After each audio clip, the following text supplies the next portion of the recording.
Welcome, video number 12, econometrics of practical approach. इस video में हम देखते हैं कि ऑर्डिनरी लीस्ट स्क्वायर के अल्टरनेटिव क्या हो सकते हैं, गाउस मार्कव थ्योरम क्या है और गाउस मार्कव थ्योरम की लिमिटेशंस क्या हैं. बहुत ज़्यादा लोग गाउस मार्कव थ्योरम की मैथमेटिकल डेरिवेशंस करवाते रहते हैं, but probably it's of very limited use. अभी हम देखते हैं.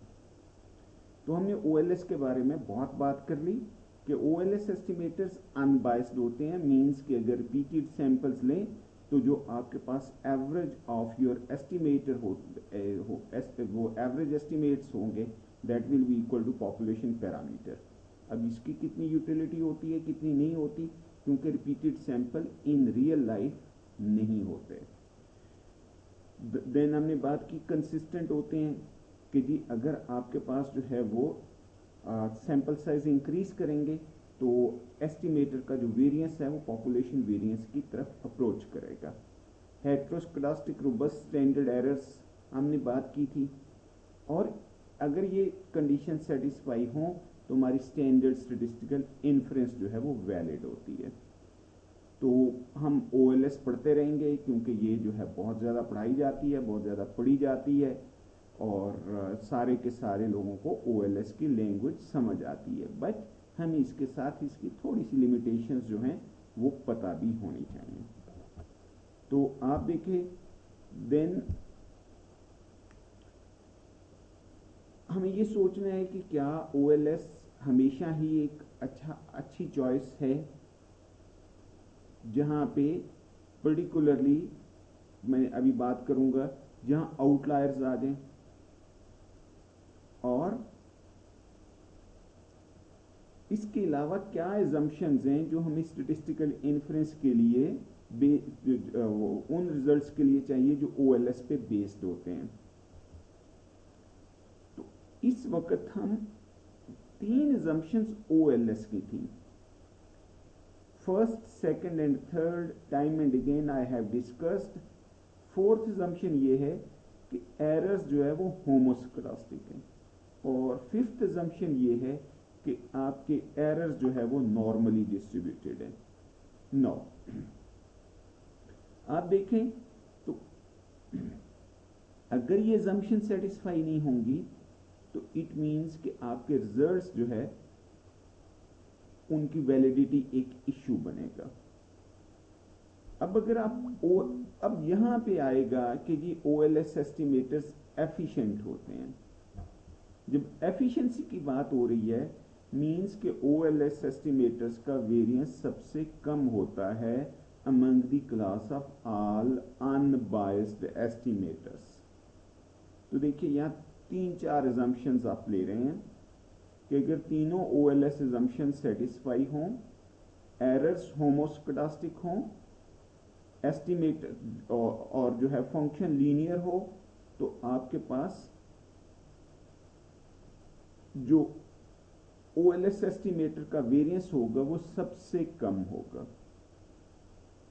अब दोबारा से बात देखते हैं. तीनों की तीनों basic assumptions mean 0 expected value of u given x equal to 0, जो x y IID, no outliers.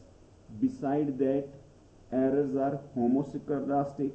Beside that OLS estimator beta 1 hat is a linear estimator. तो अगर ये सारी की सारी कंडीशन सेटिस्फाई हों तो OLS एस्टिमेटर जो है उसका variance from all other estimator सबसे कम होगा. अब इशू क्या है? इकोनॉमिक्स में डेटा, सोशल साइंसेज में डेटा और in many other disciplines data homoscedastic नहीं होता, जिसका मतलब ये हुआ कि ये कंडीशन सेटिस्फाई नहीं होगी. बहुत सारे एस्टिमेटर्स जो है वो लीनियर नहीं होते, जिसका मतलब ये है कि ये कंडीशन सेटिस्फाई नहीं होगी. फिर कुछ एस्टिमेटर्स ऐसे हो सकते हैं जो स्लाइटली उनमें बायसनेस हो, वो अनबायस नहीं हो, लेकिन उनका वेरिएंस बहुत कम हो सकता है. तो अब देखिए ये 3 कंडीशंस, अनबायस भी होना, लीनियर भी होना, होमोस्कोलास्टिक भी होना, इन तीनों का सेटिस्फाई होना बहुत कम जो है वो चांसेस होते हैं इन रियल डेटा, तो इसलिए गॉस मार्कअप थ्योरम का बहुत लिमिटेड यूज है इन प्रैक्टिस। तो इसके अलावा पहले भी बात की है कि OLS एस्टिमेटर्स, तो ये तो मैंने आपके सामने गॉस मार्कअप थ्योरम की बात कर दी, तो ये आपके पास इसकी लिमिटेशंस में आ गया। और फिर आपने ये कहा कि होमोस्कोडास्टिक नॉर्मल एरर्स होते हैं, तो बेसिकली अभी हमने आवरली अर्निंग डेटा देखा था, हमने वो जो है एक कलरफुल ग्राफ पिछली वाली वीडियो में देखा था जहाँ PhDs, मेडिसिन डिग्री वाले, मैट्रिक डिग्री वाले, तो वहाँ पे डेटा होमोस्कोडास्टिक नहीं था, तो इसका मतलब गॉस मार्कअप थ्योरम वहाँ पे अप्लाई नहीं होगा।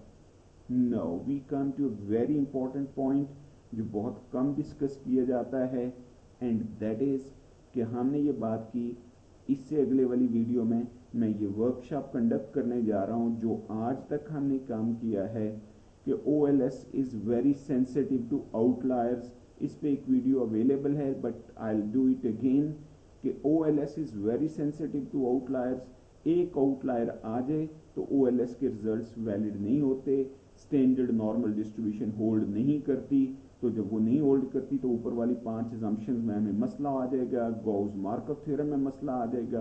तो उसके लिए क्या किया जाता है, least absolute deviation method use किया जाता है, yi minus B0 B1 xi absolute value को मिनिमाइज किया जाता है। वहां हमने सम ऑफ स्क्वायर्स को मिनिमाइज किया था, यहां हम उसकी एब्सोल्यूट वैल्यू लेके उसके सम को मिनिमाइज करते हैं। तो जब कंप्यूटर सिस्टम नहीं थे तो ये पॉसिबल नहीं था, इसलिए OLS के साथ नाइस मैथमेटिक्स अटैच थी, सो देयरफॉर लोग OLS को बहुत ज़्यादा वेटेज देते थे। But today you have this computational facility available, so whenever you have doubt कि यहाँ OLS जो है वैलिड नहीं है, वहाँ पे आप मिनिमाइज करें एब्सोल्यूट रेजिडुअल्स को। तो this is called least absolute deviation method. Then comes कि ये हमने बात कर ली है कि अगर आपके पास जो है वो normal T statistics, sample size large होगा तो टी स्टेटिस्टिक्स यूज होगी, तो n ग्रेटर देन 50 हो तो जो है वो आप यूजुअली स्टैंडर्ड टेक्स्ट में 30 लिखा हुआ है, बट हम ये कहते हैं कि अगर n ग्रेटर देन 50 हो तो जो z की वैल्यूज हैं वही t के लिए यूज की जा सकती हैं, otherwise you should use T statistics with n -2 degree of freedom. इस पे हमारी सारी बात हो चुकी। तो ये आपके पास मैथमेटिक्स है कि बेटा one normally distributed with mean this, standard error this, और ये उसकी क्रिटिकल वैल्यूज हैं जो कि बहुत ज़्यादा जो है आपके पास डिग्री ऑफ फ्रीडम अगर कम है तो ये टी स्टेटिस्टिक्स की वैल्यूज और जी स्टेटिस्टिक्स की वैल्यूज आपस में थोड़ा सा डिफर करेंगी। अदरवाइज जब सैंपल साइज लार्ज हो जाएगा तो T statistics by central limit theorem, बहुत सारी statistics as well as this one will follow will be more और less same as normal distribution. तो यहाँ पे आपके पास प्रैक्टिकल इम्प्लीकेशन मैंने आपको बता दी कि अगर सैंपल साइज लार्ज होता है तो बीटा हैट क्योंकि इक्वल होता है sum of xi minus X bar yi minus Y bar, तो ऊपर सम की डिस्ट्रीब्यूशन है divided by sum of xi minus X bar square, तो नीचे सम की डिस्ट्रीब्यूशन है, तो सम की डिस्ट्रीब्यूशन या एवरेज की डिस्ट्रीब्यूशन जो है वो नॉर्मल को अप्रोच कर जाती है जब सैंपल साइज लार्ज हो जाता है। सेंट्रल लिमिट थ्योरम पे भी मैं एक छोटा सा क्लिप आपको डिस्प्ले कर दूंगा, सो उसको मैं डेमोन्स्ट्रेट कर दूंगा। तो आई होप कि ये आपके लिए जो है वो हेल्प करेगा कि हमने दो बातें मेनली की हैं कि एक OLS सेंसिटिव टू आउटलायर्स होती है, तो इसलिए आप उसकी जगह least absolute deviation method use कर लीजिए जब आपके डेटा में आउटलायर्स हों।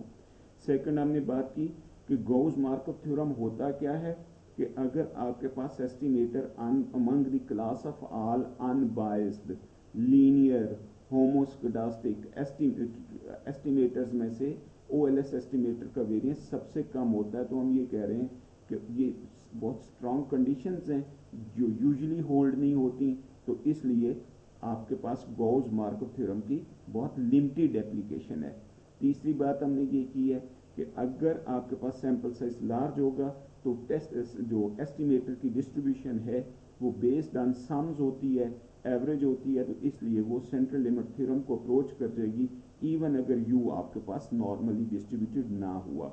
स्मॉल सैंपल में we have always an issue, वो किसी और टाइम पे देखते हैं, बूटस्ट्रैप सिमुलेशन वगैरह जिसको हम कहते हैं। ओके, तो ये आपकी जो है वो समरी है। तो इस पे नेक्स्ट हम अपना जो है वो एम्पिरिकल डेमोन्स्ट्रेशन करेंगे। तो इनिशियल पॉलिसी क्वेश्चन अगेन वही है कि क्या आप क्लास साइज अगर कम करें तो टेस्ट स्कोर बढ़ जाता है, और जो है वो बेसिकली अगर आपने कुछ स्कूल्स में टीचर्स ज़्यादा हायर कर लिए तो आपका स्टूडेंट टीचर रेशियो कम हो जाएगी, क्लास साइज कम हो जाएगा। तो जिनमें नहीं किए और जिनमें कर लिए तो बेसिकली उससे क्या फ़र्क पड़ेगा। अब यहाँ पे देखिए बहुत सारे और कंफाउंडिंग फैक्टर्स हैं। आपके लिए ये कहाँ पे पॉसिबल होगा, ये आपके लिए मेनली वहाँ पॉसिबल होगा जहाँ पे जो स्टेट्स जो है वो रिच हैं, जो डिस्ट्रिक्ट्स रिच हैं, जहाँ पे फैमिलीज ज़्यादा टैक्स पे कर सकती हैं। तो इट मीन्स कि क्लास साइज का कम होना सिर्फ लिंक नहीं है टेस्ट स्कोर पे, सिर्फ उसका इफेक्ट नहीं होगा, शायद उनके अदर फैक्टर्स जो है पेरेंट्स इनकम, डिस्ट्रिक्ट की अदर इनकम, टीचर्स की ट्रेनिंग और उन चीज़ों पे भी आ सकता है। जो जब मैं एम्पिरिकल वर्कशॉप करवा लूँगा उससे मेरा अगला चैप्टर होगा जो कि मल्टीपल लीनियर रिग्रेशन होगा। तो आप जितनी वीडियोस अभी तक की हैं इनको प्लीज़ देख लीजिएगा, जो एक वर्कशॉप पहले की है और जो इसके बाद वाली वर्कशॉप है इसको आपने प्रैक्टिकली करके कर लेना है। Econometrics is not something to learn about, it's something to do about. तो आप इसको जो है वो कीजिए। सिर्फ वीडियो देखने से, सिर्फ पढ़ने से, सिर्फ थ्योरम्स का प्रूफ करने से इकोनोमेट्रिक्स नहीं आएगी। ये डेटा की बात हो रही है। डेटा के आज की कंप्यूटेशनल फैसिलिटीज ने all together econometrics, statistics, data analysis, इस सारी चीज़ों को एक बिल्कुल न्यू डायमेंशंस दे दी हैं। You get more insight by having exploration of data rather than कि आप शायद जो है वो टिपिकल मॉडल्स यूज़ करते रहें। तो प्लीज़ कीप ऑन वॉचिंग, और साथ साथ जो आपको डेटा दिया जाए उस पर आपने इसको करना है, then you will understand what's going on. Thank you for watching, take care.